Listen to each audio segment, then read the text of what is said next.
Muy buenas tardes, gusto en saludarlos nuevamente. Nos encontramos de vuelta en este espacio que ya por suerte para nosotros se hizo costumbre. Esta vez con la presencia de la licenciada Isela Constantini, que nos va a hablar de los desafíos de liderar en tiempos del COVID-19. Bueno, y también en tiempos donde el COVID todavía no se había metido en nuestras vidas, creo que ni lo habíamos escuchado nombrar, por lo menos yo no lo conocía.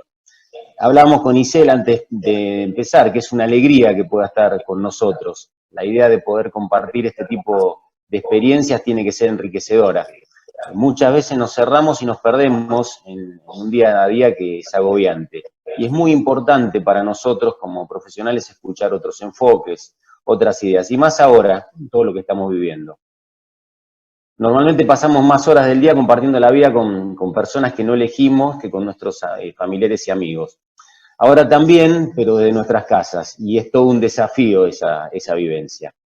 En el libro que escribiste, Isela, contás un montón de experiencias, sobre todo de General Motors y de aerolíneas, y nos pareció muy buena la idea que pudieras contarnos tus vivencias de liderazgo en primera persona. Así que bueno, se dio, llegó el momento, te damos la bienvenida a nuestra casa, a nuestro espacio, y bueno, un gusto que estés acá compartiendo este rato con nosotros. Así que muchísimas gracias. Catalino, te paso la palabra y la presentación también.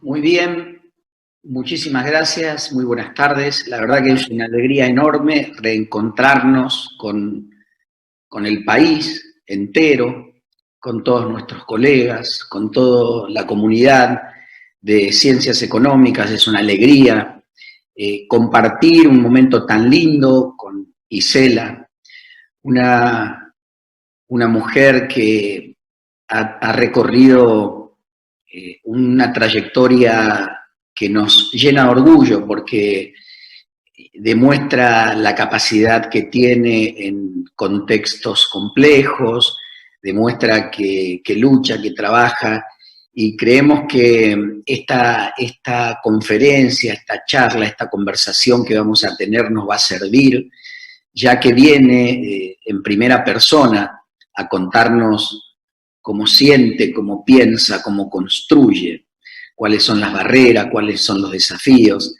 Es un momento realmente muy importante poder reencontrarnos con tantos colegas, con tanta gente, y en este momento construyendo proximidad a través de la tecnología. O sea, que estamos demostrando en tiempo real que se puede seguir construyendo, que se puede seguir trabajando, y en este caso a través de los conocimientos, de las experiencias, que tanto nos hace falta, y más en estos tiempos. Así que, Isela, te agradecemos tu presencia. Vos sos MBA de la Universidad de Loyola, de Chicago, Estados Unidos, y tenés para contarnos muchas cosas, así que te agradecemos que vengas a la Federación Argentina de Consejos Profesionales, a los consejos profesionales de las 24 provincias, y a compartir este conocimiento y esta experiencia, tus ideas, con todos nuestros matriculados. Así que estamos muy contentos, muy felices. Decíamos con Rizo, llegó el momento, decíamos con Silvio, y este es el momento, así que te agradecemos y te damos la bienvenida. Buenos días, Isela. Buenos días, la verdad, buen día, muchísimas gracias, bueno, Catalino y Silvio por la presentación, la introducción.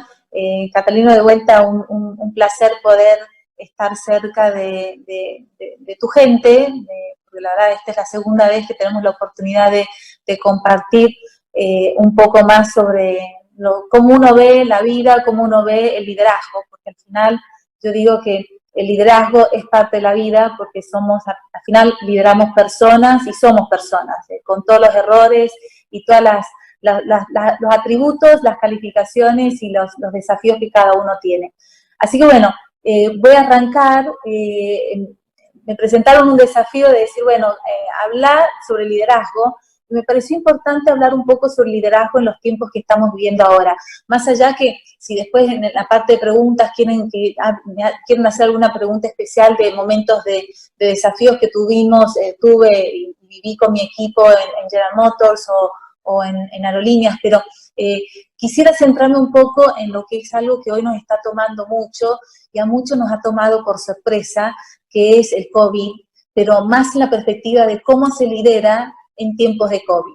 Así que les voy a pedir que me pasen para el próximo chat. Yo digo que el impacto nosotros lo tenemos que estar viendo en 3 dimensiones, lo podemos llamar como 3 P's. El primero es el público, el segundo es el privado y el tercero es el personal. Y lo veo realmente en esas 3 dimensiones. El público es todo lo que afecta a lo que el Estado, el gobierno de turno tiene que estar trabajando, ¿no? Es cuál es el impacto en la salud, qué tenemos en términos de infraestructura, qué se va a necesitar, por cuánto tiempo, desde lo que sean, desde lo que son herramientas como aparatos, como infraestructura, que sean hospitales y centros de atención, o infraestructura en la parte de recursos, no solamente lo que es médicos, enfermeros, asistentes, pero todo lo que está alrededor de lo que sería la asistencia a los enfermos.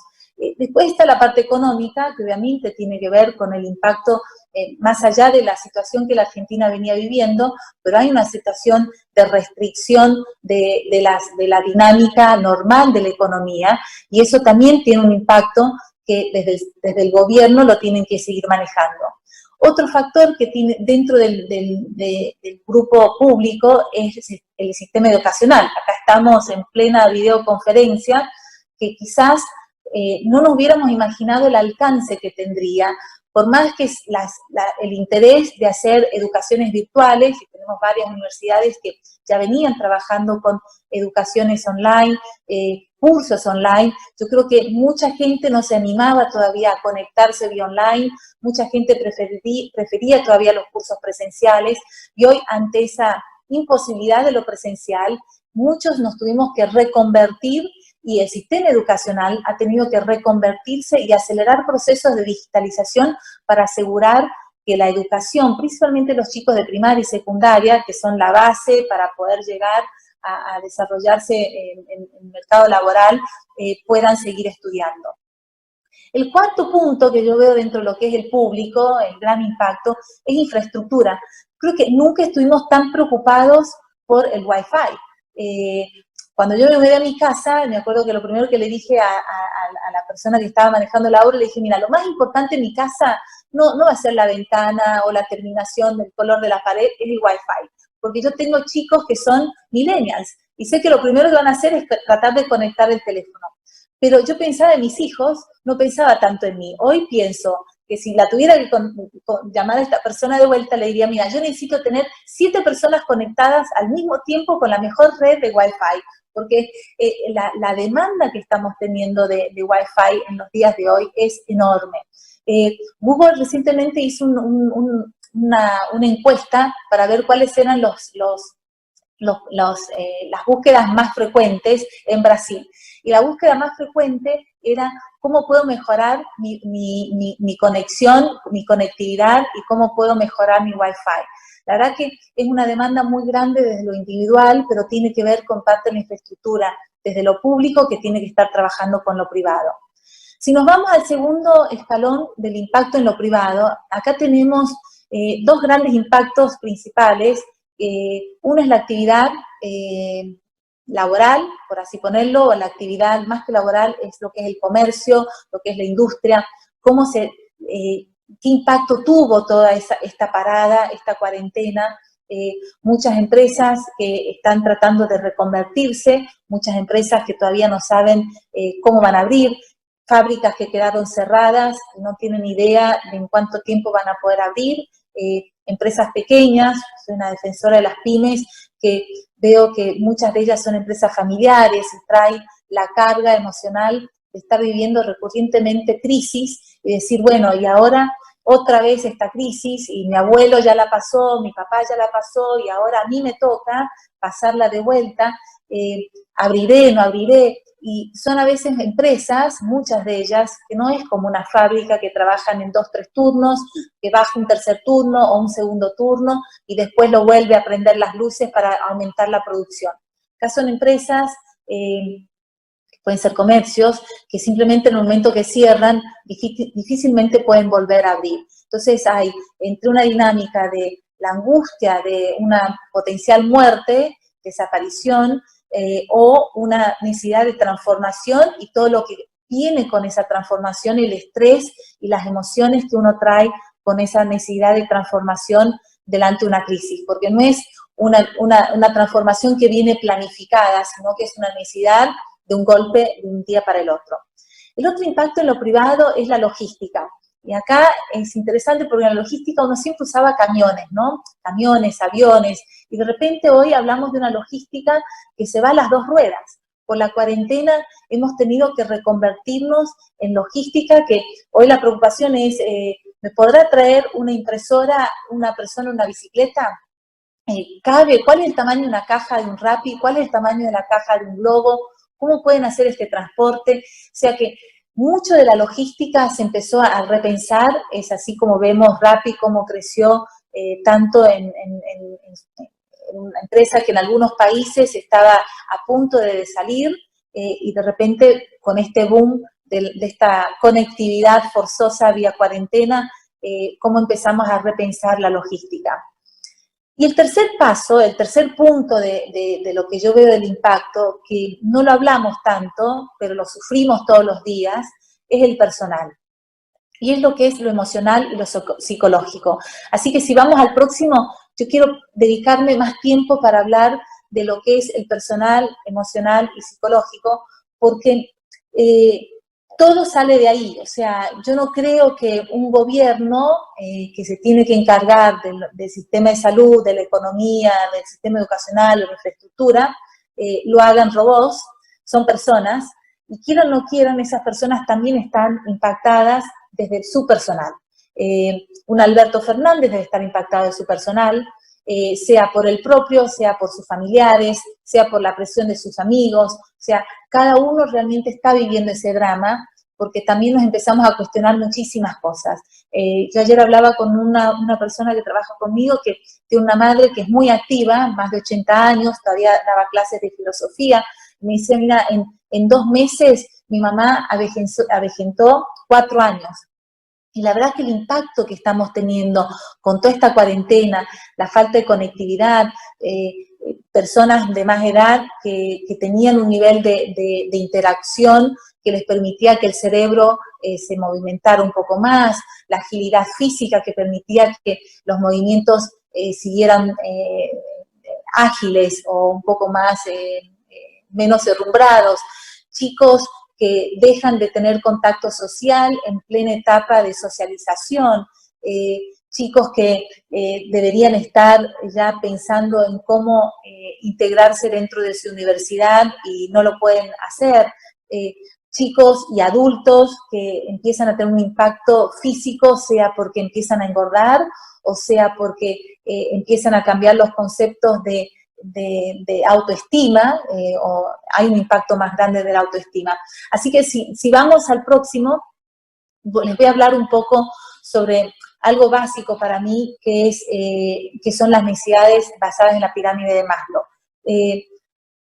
Maslow fue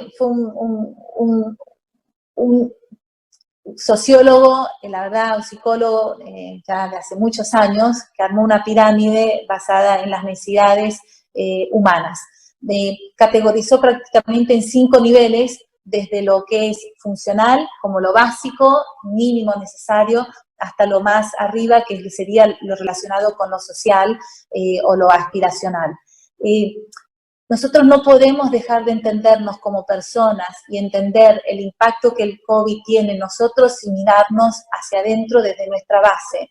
Así que las necesidades funcionales son lo que son las necesidades fisiológicas, el respirar, comer, descansar, es lo básico, es tener una temperatura adecuada del cuerpo, que signifique estar con la vestimenta adecuada, el baño, poder tener nuestras necesidades fisiológicas. O sea, eso es lo mínimo que el ser humano necesita.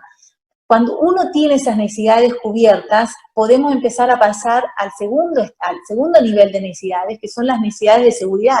Es mi seguridad física, yo quiero estar protegido, quiero estar protegiendo a mi familia, quiero tener un empleo, algo que me permita poder pagar, darme algunas comodidades mínimas, quiero tener salud, la moral tiene una importancia muy grande, la propiedad privada, o sea, lo que yo voy construyendo que es algo que es mío. Después de ese nivel pasamos a un tercero que es ya más relacionado a lo emocional, ¿no? Es el amor y el sentido de pertenencia.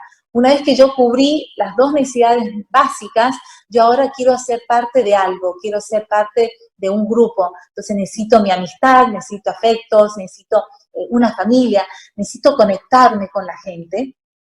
Después paso a un otro nivel, que es un nivel de reconocimiento. Entonces yo ya armé mi grupo, ya me siento contenido, ya me siento en relaciones sociales, pero ahora yo quiero ser reconocido, quiero un respeto, quiero un autorreconocimiento. Ahí entra el estatus, entra la confianza, el éxito, la libertad. Son conceptos que vean que como esto está mucho más arriba en lo que son el armado de la pirámide. Y lo último viene lo social, que es la realización personal. Es decir, bueno, yo me quiero convertir en lo mejor que uno puede. O sea, cómo soy reconocido y cómo soy visto desde afuera, pero desde lo que yo siento y lo que yo quiero realmente tener una autoestima más fuerte. Si nosotros vemos estas 5 pirámides, esos 5 elementos de la pirámide, cada uno de nosotros antes del COVID estaba en algún lugar de esta pirámide. Podemos tener gente que lamentablemente estaba en lo básico, hoy estamos hablando que prácticamente un 50% de la población va a terminar estando en la pobreza post-COVID. Entonces tenemos mucha gente todavía en la población argentina que está dentro de lo que es la base de la pirámide, todavía tratando de tener sus necesidades fisiológicas básicas cubiertas. Pero hay mucha gente que ya estaba en otros niveles. Quizás nosotros ya hemos pasado el tercer nivel del amor, el sentimiento de pertenencia, y ya estamos en un cuarto tratando de llegar a un quinto, que es el reconocimiento, ¿no? Buscar el respeto, tener el tema de la autoestima, la confianza, y eso no es indiferente cuando uno lo tiene que pensar en el momento que estamos viviendo hoy, donde el tercer punto, el sentido de pertenencia, la conectividad con los seres humanos, con nuestros amigos, nuestros familiares, se empieza a restringir.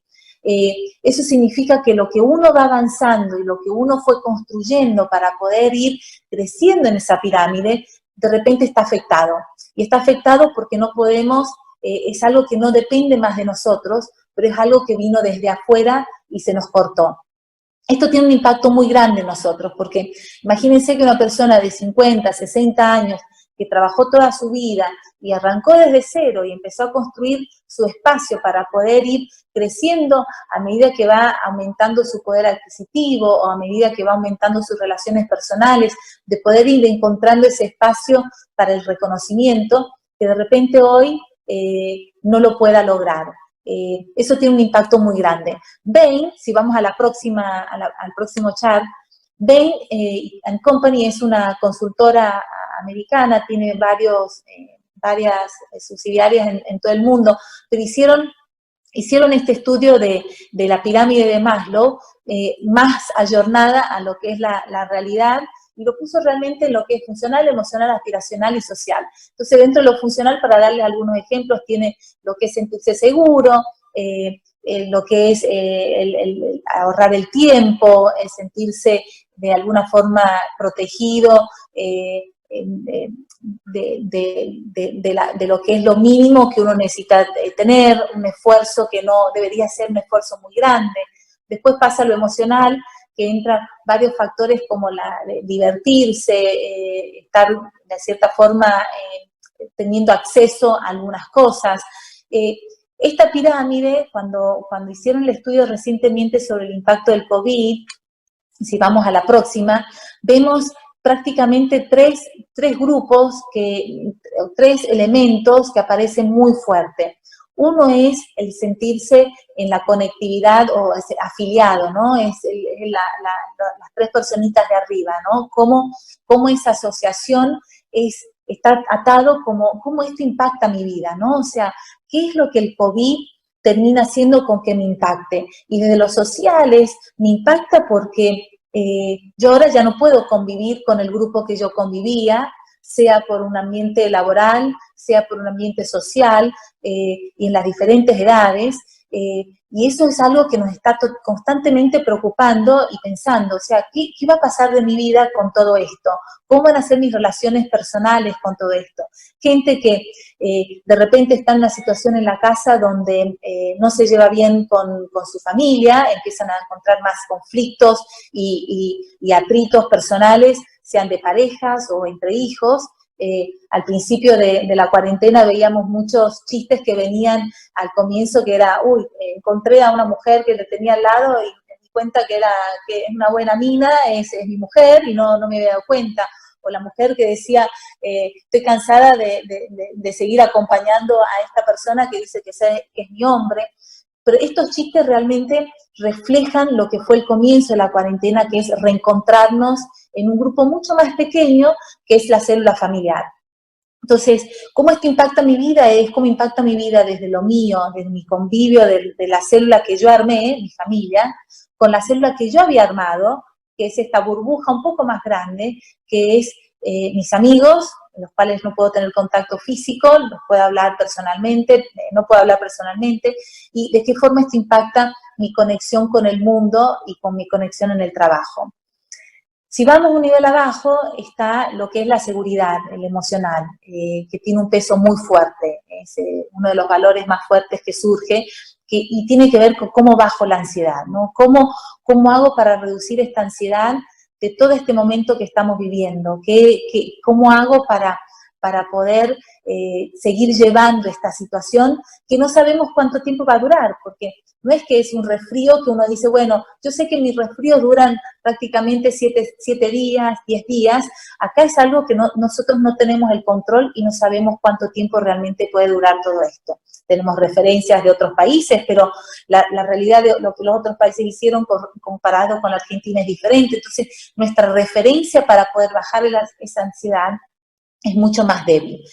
Y después nos vamos a lo funcional, que es lo básico que estamos viviendo todos, es cómo bajamos los riesgos, es sentirse seguro, es la base de todo, es ¿qué hago yo para bajar los riesgos? Me encierro, no me conecto con nadie. Entonces son 3 factores o 3 valores que están muy fuertes en los días de hoy con el tema del COVID. Si nos vamos al próximo chat, en esta evolución de los 3 valores empezamos a ver otros valores que empiezan a tener un poco más de fuerza, y arranco desde abajo, ¿no? Es las sensaciones. Las sensaciones empiezan a tener un valor muy importante. Entonces teníamos desde lo funcional lo que era bajar los riesgos, y una vez que empezamos a decir, bueno, está bien, tengo los riesgos, algo el Estado se preocupa, algo yo me ocupo, pero ¿qué hago yo con estas sensaciones? Y las sensaciones hacen con que yo diga, bueno, me tengo que ir a un mundo más virtual. Y ese mundo más virtual es el que nos pone más presión a hablar de infraestructura del Estado para que yo me pueda conectar con todas estas personas o con lo que para mí era importante desde el lado virtual. El otro valor que empieza a tener mucha fuerza dentro de lo emocional, teníamos lo que era seguridad antes, y ahora empezamos a ver, yo también necesito divertirme, yo necesito pasarla mejor. ¿Qué hago yo para pasarla mejor con todo lo que estamos viviendo? Y dentro de lo que es el aspiracional, o casi social, es lo que es la esperanza y la realización. Y uno empieza a decir, espera, yo necesito tener planes, necesito tener perspectivas, porque si yo no tengo algo para mirar, para aspirar, va a ser muy difícil que yo salga de mi pozo de la ansiedad y de mi pozo de qué voy a hacer yo con mi vida. Necesito realmente transformar eso en algo de esperanza y en planes. Así que si nos vamos al próximo, yo digo que, y esto es teoría mía, yo digo que nosotros hemos pasado por 3 etapas, o estamos pasando por 3 etapas dentro del COVID. El primero es el externo, ¿no? Vivimos todo lo que cuando arrancó el tema del COVID y decíamos, bueno, ¿qué vamos a hacer? Alberto rápidamente vino y dijo, bueno, estas son las medidas que vamos a tomar, y estamos muy atados a lo que era lo externo. Y lo externo tenía que ver con la incertidumbre, lo desconocido, es, ¿qué es esto? ¿De qué se trata? Viene de China, pero ¿cómo pasó en Europa? ¿Y qué está pasando? ¿Y cuáles son los países que están impactando? ¿Y qué están haciendo los otros gobiernos? Era mucho desde lo afuera porque era algo que no conocíamos. Una vez que pasamos por lo de afuera, en la segunda etapa de nuestra cuarentena, empezamos a vivir lo interno. Es decir, bueno, entiendo, hay que protegerse, hay que quedarse acá encerrado, pero empieza lo interno a moverse. Y es, tengo miedo de enfermarme, tengo miedo de que me muera de esto, tengo miedo de que mi familiar, mi padre, mi hermano, mis hijos sean impactados, y la bronca.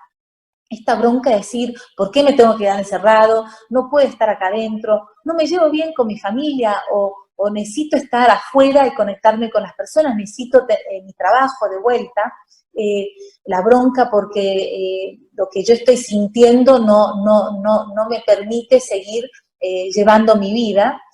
Y yo digo que estamos ahora entrando en lo que es la tercera etapa, que es la dualidad y el conflicto del interno con lo externo. ¿Cómo manejo esta angustia de que yo quiero salir, o necesito salir porque necesito trabajar y no puedo salir porque tengo el miedo de lo que puede llegar a pasar? Entonces empiezo yo a definir cuál es el menor riesgo, ¿es que yo vaya a trabajar o el que yo me pueda enfermar? Y estamos empezando a hablar de lo que es la síndrome de la cueva, ¿no? ¿Cómo salgo yo de la cueva después de tantos días encerrado?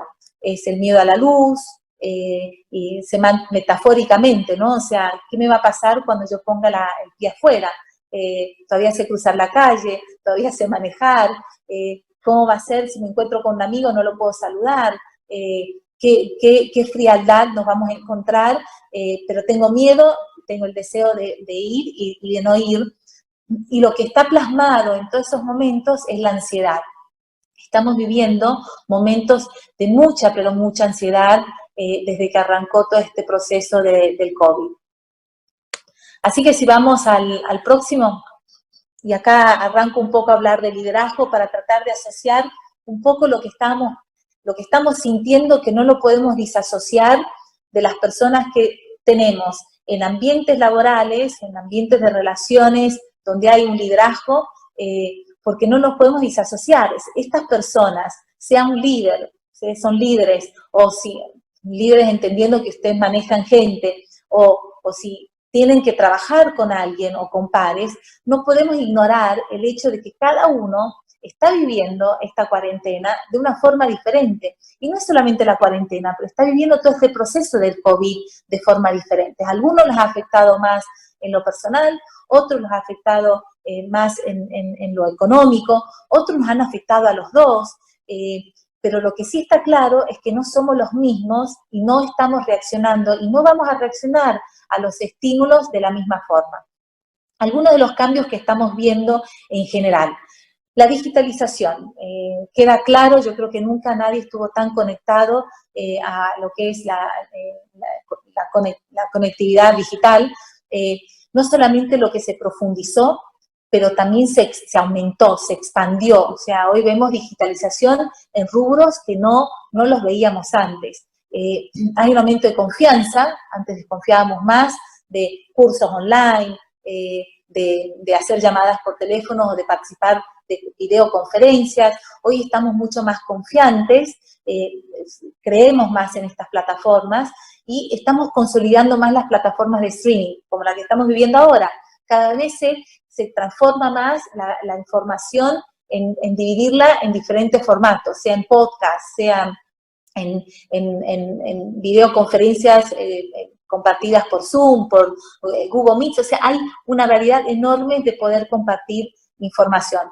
Y ahí yo los categorizo por edades, ¿no? Tenemos los Instagramers, todavía tenemos los que trabajan con Facebook, para las diferentes generaciones cada uno fue encontrando, pero estas plataformas realmente aumentaron su potencia. También vemos un empobrecimiento de la población, y no estoy hablando solo de los más pobres, como recién decía, los 50% de la pobreza argentina, pero estoy hablando también de menores ingresos, ¿no? En general, la mayor parte de la población ve impactados sus ingresos o va a seguir viendo impactados sus ingresos de alguna forma, sea porque tenía su propio negocio monotributista o tenía su comercio que fue impactado por cerrar, o porque empresas tuvieron que tomar la decisión de bajar o no se pagaron bonos o se bajaron los sueldos para tratar de preservar los empleos. Y eso es un hecho que no solamente tiene un impacto en la dinámica de cómo nos vamos a manejar y cómo entendemos nuestro trabajo, pero sí también tiene un impacto en lo emocional. Es cómo yo recupero mi autoestima y mi confianza después de un golpe que yo no sé en cuánto tiempo lo voy a recuperar. Si me han bajado el sueldo, ¿en cuánto tiempo me lo van a recomponer? Si tuve que dejar mi negocio cerrado por 2 meses, yo no sé si voy a poder abrirlo de vuelta porque ya no me alcanzó para pagar el alquiler y tengo que renegociar el alquiler, la luz y todas las cuentas que tengo retrasadas. También tuvimos vamos a tener impactos en cambios de lo que es relacionado a la salud, aumento de peso, problemas emocionales, concepto de belleza, que vamos a tener que ver cómo eso cambia, ¿no? O sea, personas que han estado más estáticas y con menos actividad física, tiene un impacto en el cuerpo de cada uno. Realmente yo creo que la salud es algo que a mí me preocupa, viendo de padre médico, los chequeos, a mí me preocupa muchísimo la cantidad de gente que va a aparecer con cánceres y tumores porque por no haber ido a hacerse chequeos descubre que está en situaciones más vulnerables, así que vamos a ver muchos cambios en lo que se respecta a la salud. Relaciones interpersonales, obviamente que es lo natural, lo hablamos un poco de lo que es el estrés familiar, la convivencia de muchas horas con personas que fueron teniendo sus vidas afuera de su casa y que lo que era poco tiempo lo que se compartía ahora pasa a ser muchísimo tiempo y se encuentran con personas que no conocían y empiezan a volver a conocerse. La conciencia del colectivo, ahora, ¿qué es el colectivo? El colectivo es mi grupo más chiquito, no es el grupo grande, cómo yo interactúo ahora con los demás. Y después lo que están relacionados con las decisiones, ¿no? ¿Qué era lo que es urgente y qué es lo que es importante? Uno empieza realmente a tener otra lectura de las decisiones que uno tiene que tomar, lo que era a corto plazo, lo que era de largo plazo, gente que ya pasó de sus 70 años y dice, bueno, ¿qué me queda de mi vida? Que yo necesito realmente acelerar y avanzar. Hay una necesidad y una ansiedad muy grande de las personas de mayor edad de poder recuperar y no perder cada día de la vida que uno va viviendo en esta cuarentena. Así que si vamos a la próxima, ¿cómo esto impacta en el ambiente laboral? Todas estas emociones y estos cambios comportamentales, ¿cómo llegan al ambiente? O sea, el grupo laboral que teníamos antes, nuestros compañeros, nuestros líderes o la gente que reportaba a nosotros, ¿es realmente la misma que está ahora? Pero hay algo que nos ata en común, que es su actividad laboral era la misma de la que va a seguir haciendo, pero la persona es diferente. ¿Cómo eso impacta en nuestro desafío como líderes? Así que si nos vamos al próximo, tenemos una realidad bastante compleja, porque tenemos acá lo que es el COVID y lo que yo llamo de la crisis económica, que pongámosla que está totalmente asociada a lo que es el impacto de la falta del movimiento productivo, comercial, normal de un país, que se mezcla con todo lo que nosotros estamos viviendo desde lo interno, desde lo externo interno y de esa dualidad y esa necesidad de poder ajustarnos con este conflicto de salir de nuestra cueva. Así que me voy al próximo chat. ¿Cómo salir de esa realidad? Y yo digo que nosotros tenemos diferentes estilos de liderazgo. Y lo más importante, siempre digo, y lo hablé mucho en mi libro, es conocerse a uno mismo. Y el conocerse a uno mismo es muy, pero muy importante, y en momentos de crisis como el que estamos viviendo, es más importante aún, porque les puedo asegurar que el que cada uno de nosotros era el día 20 de febrero es diferente del día hoy. ¿Y por qué? Porque muchas cosas pasaron en todo este proceso desde antes de entrar a la cuarentena, de los planes que nosotros teníamos, de la vida que nosotros nos proyectábamos. Aparte estamos hablando de comienzo del año. Uno tenía planes de decir, bueno, yo mis objetivos de este año voy a lograr tal cosa, voy a ejecutar esto, tengo estos desafíos, tengo que tratar de pagar mis cuentas en este punto, tengo que tratar de eliminar mi deuda, quiero terminar de estudiar algo. Y todo eso es como que entró en un gran punto de interrogante, de decir, bueno, ¿qué hago ahora? Entonces, nosotros hemos cambiado y tenemos que tratar de hacer un análisis, un autoanálisis para decir cómo cambiamos. Lo que es la realidad es que cuando uno entra en momentos de liderazgo de crisis, no todos nosotros, como líderes, sabemos y podemos manejar un momento de crisis, sea dentro de la familia o sea dentro del ambiente laboral.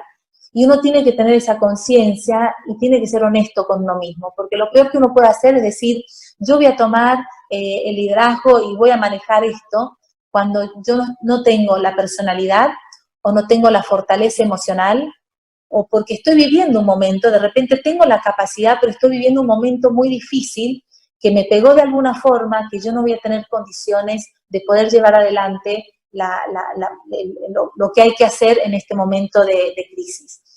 Entonces, el primer paso es reconocernos nosotros como líderes para esta situación.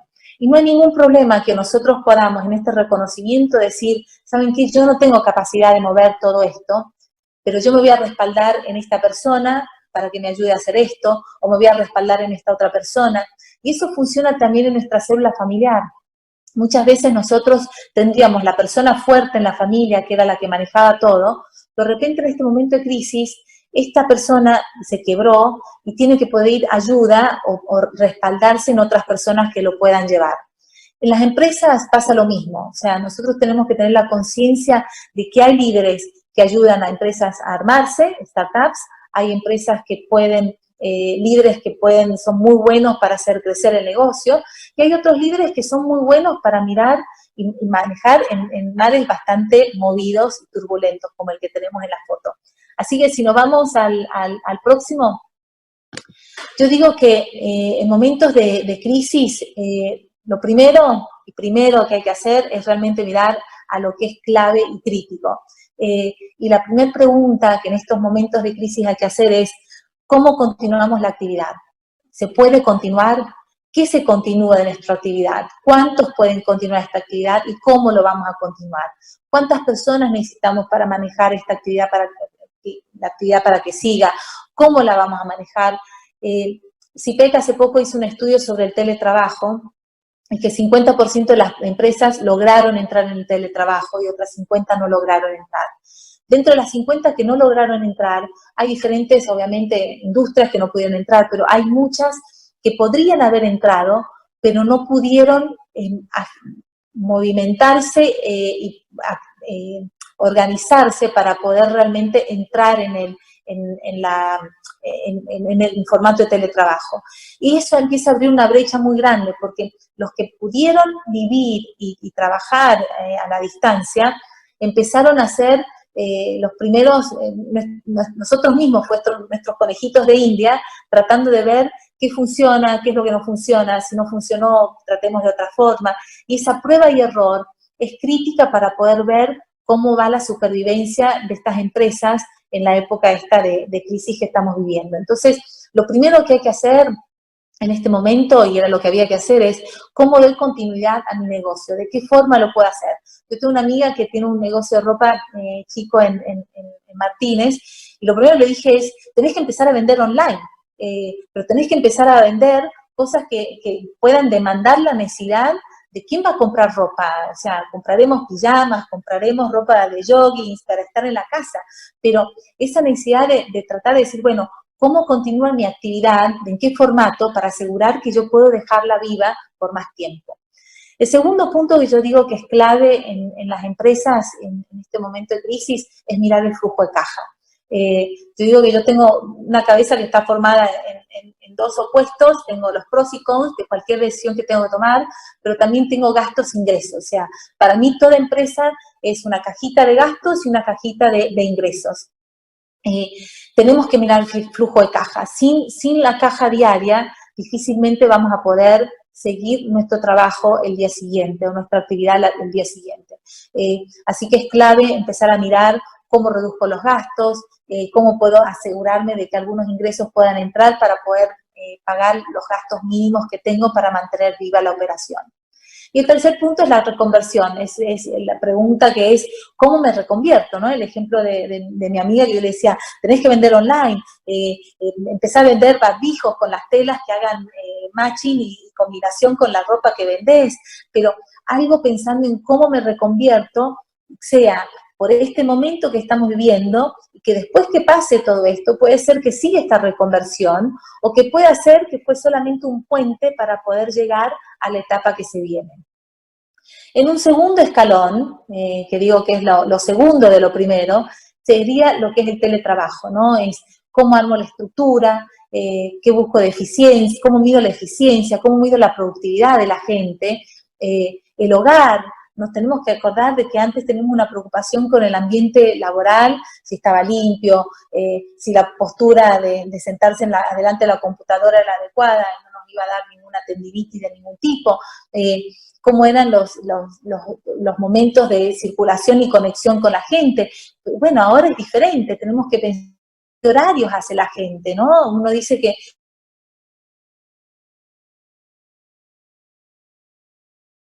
las 8 de la noche, o sea, hemos perdido una noción total de lo que son los horarios laborales, estamos mucho más conectados con la pantalla y tenemos una dinámica familiar.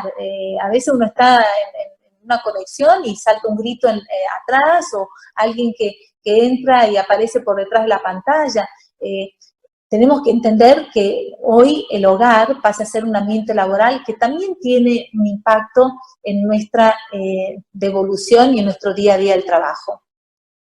Y también tenemos lo que es la conexión real, ¿no? O sea, cómo interactuamos, cómo salimos de vuelta de lo individual que nos hemos transformado, cada uno trabajando y compartiendo desde su casa, en el trabajo, a lo grupal, ¿no? El sentido de trabajo en equipo, cómo hacemos para que eso no se pierda y que podamos realmente volver a trabajar en equipo de una forma virtual, ¿no? Desde la distancia poder no perder esa interacción que es tan importante y básica para el ser humano, y como lo vimos entre los valores del estudio de Bain, tan importante la sensación de pertenencia de un grupo. Ahora, lo que queda claro es que toda esta incertidumbre, sea el del líder que tiene que pensar en esta reconversión, o cómo mantener el negocio vivo, cómo mantener una institución funcionando, está rodeada por una necesidad de tomar decisiones rápidas. Y acá yo siempre digo, es mejor tomar una decisión mala, rápida, y entender lo que se hizo y reconvertirla y tomar otra decisión, que demorar mucho para tomar una decisión. Esas decisiones, cuando tardan mucho para ser tomadas, llevan un aspecto emocional, una carga que uno no puede controlar de cada persona que está involucrada en esta decisión. Entonces, una empresa que demora mucho para comunicarle a sus empleados, ve a bajar el sueldo, hizo con que toda la gente esté desesperada, preocupada, angustiada, estresada de que va a perder el empleo porque la empresa va a morir. Las decisiones rápidas hacen con que uno pueda bajar esa incertidumbre. No significa que las personas van a estar contentas, no significa que las personas van a creer que esta es la mejor decisión, pero van a hacer con que las personas entiendan de que las decisiones se están tomando, y que puede ser que después de una decisión que uno vea que no funcionó, se pueda tomar una decisión más rápida para algo que pueda ser una evolución de la decisión que se había tomado. Así que si vamos al próximo chat, el ambiente de trabajo, más allá si es un ambiente virtual o si es un ambiente cercano, es muy importante la comunicación. Y en este caso, como estamos todos separados, conectados electrónicamente o virtualmente, es muy importante pensar en cómo comunico, cómo integro y cómo conecto. Esta integración con los equipos, esta conexión con los equipos, esta posibilidad de vernos, de escucharnos, de que uno pueda hacer preguntas, uno pueda hacer críticas, es muy importante. Y acá es donde yo digo que el gran desafío es el poder ver y leer lo que no está escrito, porque nos vemos mucho más. Entonces, es el que no prende la cámara, ¿por qué no la prendió? El que prende la cámara y uno puede ver y dice, uy, mirá qué cara de dormido que tiene, o mirá cómo está estresado, o mirá los gestos que tiene, ya no es la misma persona que conocíamos antes, hay algo que lo está molestando, o está muy entusiasmado. O sea, la comunicación pasa a ser muy, pero muy importante. Y la verdad es que uno a veces dice, bueno, pero tengo que comunicar noticias buenas. No hay que comunicar noticias buenas. Uno tiene que ser honesto, pero optimista. Es la esperanza que hablamos del estudio de Bain, que es, ¿qué esperanza tengo de que hay planes futuros? O sea, esta empresa sí, donde yo trabajo, estamos pasando por crisis, pero ¿saben qué? la situación va a mejorar, tenemos expectativa de que vamos a seguir remando todos juntos para que esto pueda mejorar. Comunicar es muy importante, comunicar desde arriba, desde el liderazgo, para que dé una sensación, una tranquilidad de que hay alguien manejando este barco. Sí, estamos por una tormenta, pero ¿sabes qué? Yo tengo un carnet de conducir y lo vamos a ir manejando y yo sé que vamos a ir por tormentas difíciles, pero estamos en el volante y estamos realmente preparados para enfrentar lo que se viene. El otro aspecto que hay que entender del ambiente de trabajo es lo que es desde las células, desde lo que es individual, los equipos y las familias. Las familias hoy hacen parte de nuestro ambiente laboral, nos guste o no nos guste. Los chicos hoy están más enterados de lo que los padres hacen, están más curiosos de lo que los padres hacen. Se ve a un padre sentado en una pantalla, cuando el padre era el que criticaba a los chicos que estaban sentados mirando una pantalla. Es muy importante pensar en cómo integrar y no ignorar de que estos empleados, estos colaboradores, hoy tienen un equipo de trabajo que va más allá de lo que uno controla, que tiene que ver con su familia. Es la esposa que le reclama hasta qué hora se queda tarde, es el marido que dice no nos vas a hacer la cena porque todavía estás conectada en una pantalla, son los hijos que están demandando atención de clases o de necesidades que uno tampoco las puede manejar por el ambiente laboral que tiene, que está dentro de su propia casa 24/7. Entonces, no podemos ignorar que hoy en el ambiente de trabajo existe una otra dinámica y un reconocimiento para poder realmente hacer con que cada empleado pueda sacar lo mejor de sí propio. Así que vamos al próximo chat. Los desafíos de lo que se viene, yo creo que es lo que estamos hablando mucho de lo que es la nueva normalidad, la gran incógnita, es un gran punto interrogante, no sabemos qué es, de lo que de todo este proceso de transformación, no sabemos qué es lo que queda, qué es lo que sobrevive, qué es lo que realmente se va a transformar en una evolución de algo mejor, pero tenemos ese tema de que entre la duda de lo que es y el síndrome de la cueva, de que nos da miedo lo que se viene hacia afuera. Sea el miedo por infectarnos, sea el miedo por encontrarnos y salir y encontrarnos gente con barbijos, el miedo de no poder saludarse, de no poder conectarse, del miedo de lo que se viene, que va mucho más allá de lo que es la situación económica del país, tiene que ver con el momento que hemos vivido todos y de cómo nos vamos hacia el mundo de afuera después de haber estado tanto tiempo adentro. Y la nueva normalidad, lo que decía un poco, es lo que no sabemos de lo que se viene, de lo que se transformó y de lo que va a seguir estando. Así que bueno, si vamos al próximo, yo digo que el cambio, todos los procesos de cambios como el que estamos viviendo hoy en día, es algo que no lo podemos cambiar, o sea, es algo que es inerte y es inherente a nuestra vida desde que nacimos. Nosotros nacimos pesando 3 kilos, 4 kilos o 2 kilos, hoy pesaremos más de 50, 60, 80, y hemos cambiado desde nuestra altura de centímetros a 1 metro y algo, nuestra vida ha cambiado. Nosotros como seres humanos cambiamos mucho más de lo que nos imaginamos y de lo que pensábamos que podíamos cambiar. Lo que nosotros nos imaginábamos a los 18 años que íbamos a hacer, a los 40 y a los 50, es muy diferente de lo que realmente somos a los 40 y a los 50. Y no le tenemos que tener miedo a ese cambio, no le tenemos que tener miedo a estos procesos como el que estamos viviendo hoy, que es mucho más abrupto, porque es parte de lo que es esta gran transformación y es lo que nos hace ser con que vayamos evolucionando y creciendo en cada experiencia que vamos viviendo. Así que si vamos a la última, yo creo que como líderes, el único consejo que tengo es que aprendamos a manejar el estrés. Yo creo que ese es el gran desafío desde cuando uno mira desde lo personal, dice cómo manejo yo las emociones y lo que yo estoy viviendo de todo lo que es COVID, la crisis económica, el ambiente laboral, el ambiente social, familiar. Yo creo que el mayor desafío de hoy de cualquier líder es poder manejar ese estrés y poder manejarlo de forma que seamos honestos, que no somos superhéroes, que no lo vamos a poder manejar de la mejor forma, vamos a tener momentos débiles, momentos que nos vamos a equivocar, pero tenemos que ser conscientes de que el estrés es algo clave, que sin eso nosotros no vamos a poder estar razonando y pensando en, lógicamente, cuáles son las cosas más importantes que tenemos que estar realizando para pasar por todo el proceso que estamos viviendo.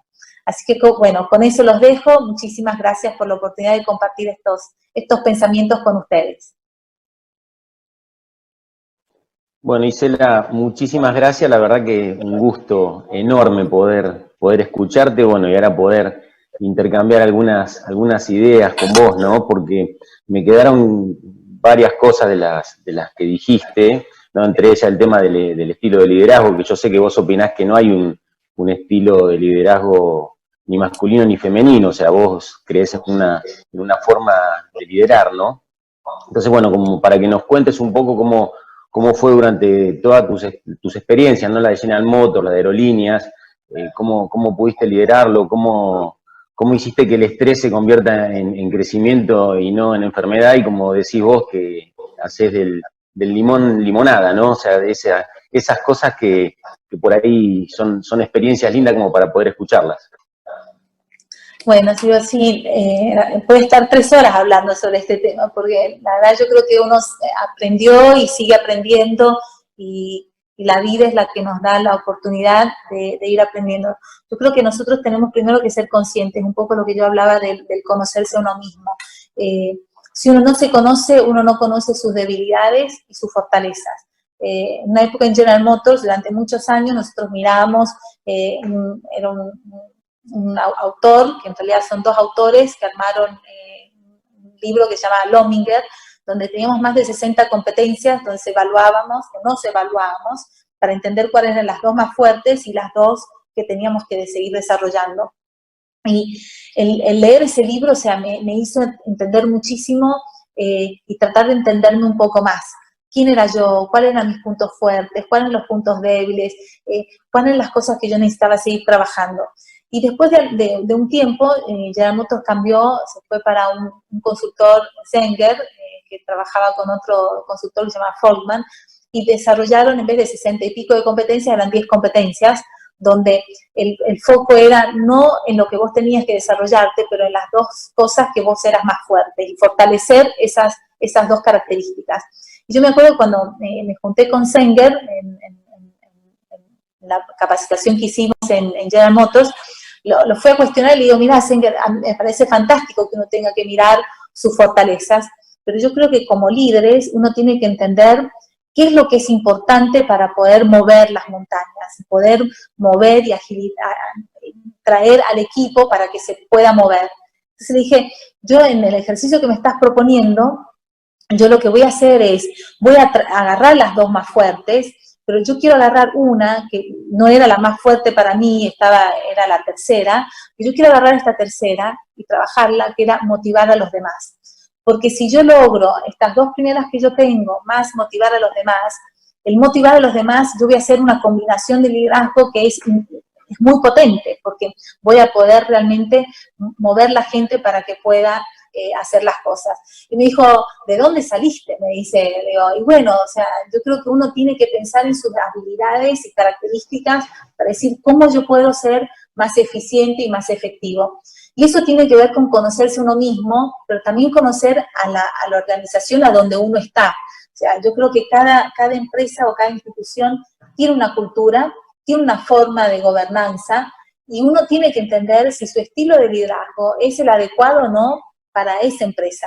Y puede tomar la decisión, si el estilo que yo tengo lo puedo cambiar y adaptar para ese estilo de empresa.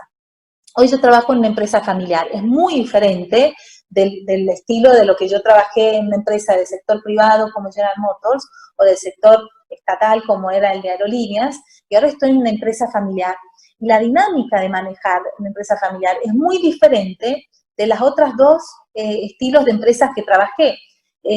Y es parte de lo que yo también quería para mí, es cómo yo me adapto y me puedo adaptar a liderar un grupo tan diferente, con una cultura diferente, y no la cultura de estas personas dueños, o de un Estado dueño, o de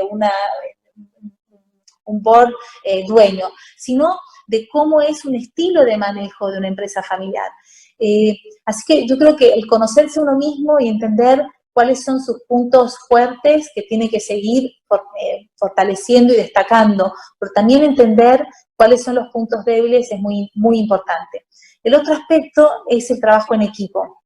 Yo creo que muchas veces escuché la soledad del líder, ¿no? Y yo decía, pero yo nunca sentí esa soledad del líder.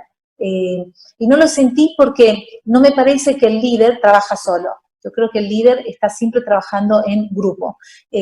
Obviamente que durante las épocas de reestructuraciones de General Motors, o lo que tuvimos que reestructurar de aerolíneas, o lo que yo hice la reestructuración del banco ahora, o sea, nunca nadie tuvo la foto completa de lo que era mi visión en una hoja de papel, mi plan de ruta. Pero lo que yo hacía era compartir un pedacito de cada plan de esa ruta con alguien. Entonces yo no me sentía sola, me sentía que había una parte que lo sabía capital humano, había una parte que lo sabía relaciones del gobierno, había una parte que lo sabía prensa, había una parte que lo sabía manufactura o operaciones, pero esa idea de que uno tiene que trabajar con un equipo es muy importante. Yo creo que eso me ayudó muchísimo a poder manejar el estrés. Obviamente que uno siempre trae la responsabilidad de la gente y eso lo tiene que llevar uno, pero el poder compartir con cada uno de los líderes también es poder ayudar a cada líder de su equipo que se pueda ir desarrollando y que pueda también compartir con uno, porque al final uno no sabe todas las respuestas, uno no sabe todos los caminos, y poder permitir ese espacio donde cada uno pueda compartir, decir lo que piensa, tener una mirada totalmente diferente de lo que uno dice, es muy importante para el crecimiento de las decisiones de una empresa. Isela, te quería hacer una pregunta respecto del estrés, que fue el cierre de tu disertación, ¿no? Vamos a encontrar ambientes en donde los equipos justamente van a tener un cierto estrés, lo están teniendo. Hay una mezcla de lo que vos hablaste, del ambiente laboral, inclusive en este momento con el ambiente familiar. Hay un estrés. Un tiempo más vamos a seguir seguramente con este estilo de teletrabajo, home office, y hay que equilibrar. Y por otro lado, cuando salgamos, van a haber protocolos, nuevos protocolos. Esos protocolos van a tener una influencia directa acerca del ambiente laboral. ¿Cómo pensás que se puede trabajar? ¿Cómo pensás que se puede concientizar a los equipos y a la organización? Porque los integrantes de un equipo no son todos iguales. Hay gente que aprende rápido y madura rápido, hay gente que nunca aprende y hay gente que sí pueden llegar a aprender con el tiempo.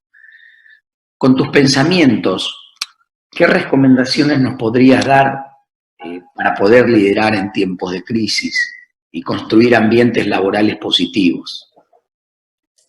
Buena pregunta, Catalina. Yo creo que acá, por eso es tan importante cuando yo digo que en este proceso hay que comunicar y conectar, e interactuar, porque esta interacción nos empieza a permitir entender, poder armar un mapa de calor, y ponerlo, decir, ¿dónde están los desafíos individuales de estos equipos para volver al trabajo?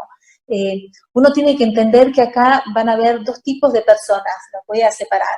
Los que dicen no pasa nada, yo creo que esto va a pasar y bueno, volvamos a trabajar porque son mis amigos, yo confío que todos se han cuidado y bueno, yo no tengo ningún problema si me saco el barbijo o si estoy más cerca, pero van a estar las otras personas que siguen teniendo mucho miedo y van a ser los más precavidos y diría receosos de que alguien se les acerque o que no se sigan los protocolos dentro de una empresa.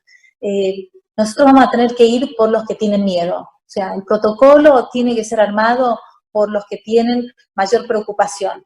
De a poquito la gente se va a ir sintiendo más cómoda y contenida y eso va a ir haciendo con que las cosas se relajen.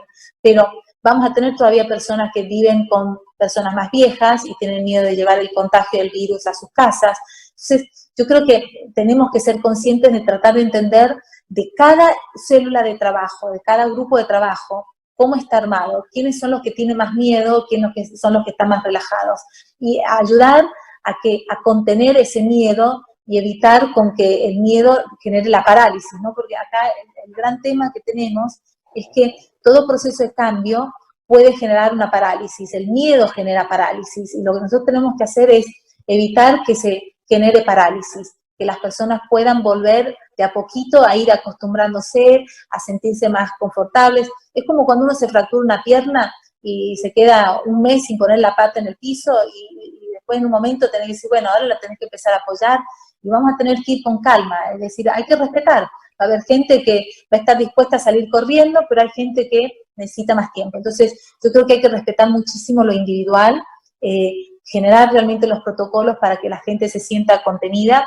llamarle la atención a los que no están tomando sus recaudos, y poder armar un espacio donde la gente que siente miedo o que no se siente contenida puede ir a hablar con alguien. Generalmente la persona de capital humano, o sea, ese canal tiene que existir para que el que no se sienta cómodo puede decir, mira, no me siento cómodo por esta situación que estamos viviendo, y que esta persona de capital humano pueda realmente elevar y poder tomar algunas decisiones para contener ese miedo. Te hago una pregunta más y ya te dejamos, así no, pues te estaría todo el día por ahí, pero se va a hacer un poco largo. Te llevo para el lado nuestro, ¿no? De lo que es ciencias económicas, porque por ahí a nosotros en general, como profesionales, nos cuesta vendernos, nos cuesta posicionarnos. Y también muchas veces, comunicar determinadas cosas. Vos sos licenciada en comunicación y esto sabés. ¿Qué nos podés recomendar? Porque vos en algún momento hablás de eslogan, de posicionamiento, en cuanto a vender y en cuanto a comunicarnos. ¿Por qué no? O sea, ¿que a vos alguna vez te pasó cambiar la forma de comunicarte? ¿Qué nos podés decir? Sí, mucha gente cuando después de haber trabajado en General Motors en producción, y bueno, algunos creían que yo era ingeniera mecánica, y una vez un periodista me preguntó si hubiera estudiado otra cosa, ya que me encantan los procesos. En el MBA casi me fui a la especialización de operaciones, porque me encanta todo lo que es la ingeniería. Y dije que no, que estudiaría de vuelta o comunicación social, o psicología, o antropología. Y tiene que ver con eso exactamente, Silvia, tiene que ver con poder, uno se puede realizar si uno logra que el otro entienda lo que uno le está tratando de pasar, ¿no? Y va desde las relaciones humanas hasta las relaciones laborales. O sea, cómo yo le hago entender a mi hijo lo que yo necesito que él aprenda y al mismo tiempo lo entienda con amor. Cómo yo hago para que mi pareja sienta amor desde la forma que él lo siente y no la forma como yo lo siento. ¿Cómo hago para que una persona que trabaja conmigo entienda lo que tiene que hacer y sea productivo, eficiente y esté motivado? Y eso tiene que ver con la comunicación. O sea, uno tiene que entender cómo piensa el otro. Y digo que la comunicación es como una negociación. Los cursos de negociaciones son muy importantes porque nos ayudan a meternos en la cabeza del que está delante nuestro. O sea, ¿qué está esperando el que está delante nuestro? ¿Qué idioma entiende el que está delante nuestro? ¿Qué es lo que lo mueve el que está delante nuestro? ¿Qué es lo que lo va a motivar?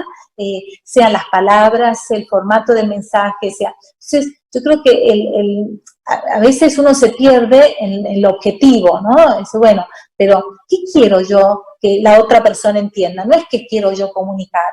Yo tengo que pensar qué es lo que yo quiero que mi audiencia entienda y cómo yo hago para que esa audiencia pueda captar. Tengo que usar algunos formatos especiales de comunicación, tengo que llegar a algunos líderes de opinión para que ellos bajen esta información después.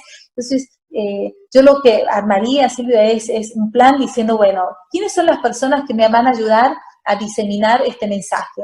¿Y qué tipo de mensaje yo quiero que cada uno vaya construyendo de lo que yo quiero compartir? Entonces, yo creo que ustedes tendrían que decir, bueno, ¿cuáles son los diferentes líderes de opinión que tenemos? ¿Qué mensaje nosotros necesitamos que al final se dé? O sea, al final de todo, ¿cuál es lo que yo quiero que haya un entendimiento y cómo lo voy construyendo? periodistas, qué es lo que van a hablar, áreas especializadas de lo que es administración, que van a hablar, instituciones como consejos, qué tipo de mensajes tienen que recibir, y es como que eso se va armando todo un rompecabezas para que pueda llegar al informe final o al conocimiento final que uno quiere compartir. Pero es un trabajo, o sea, acá simplemente uno es decir, yo voy a salir y voy a hablar sobre esto, porque es el mensaje que yo quiero y las palabras que yo quiero. No, es de qué forma lo va a entender el otro, y yo necesito entender cómo el otro lo ve.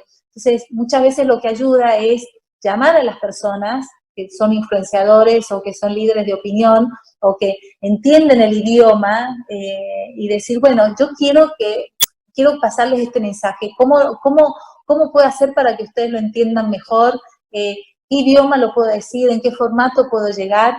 Y eso puede ayudar a que ustedes puedan expresar mejor y tener una lectura mejor o una devolución mejor desde lo que ustedes hacen. Gisela, déjanos 3 palabras fuertes para todos los profesionales de ciencias económicas acerca de los desafíos que vienen. 3 palabras fuertes de lo que vos quieras dejarnos como mensaje y cerraríamos tu disertación. Yo diría liderar,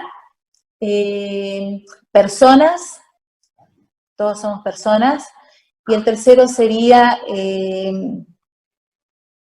resultados. O sea, no hay ninguna persona que quiera trabajar en un lugar que no tenga resultados, que no pueda crecer, que no pueda desarrollarse individualmente o que la empresa no pueda crecer.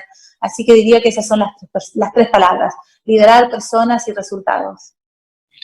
Bueno, Gisela, antes de que el presidente Silvio también te despida, te quiero agradecer personalmente y te queremos agradecer en nombre de todos nuestros profesionales, nuestra gente, nuestra comunidad de ciencias económicas. La verdad que disfrutamos mucho.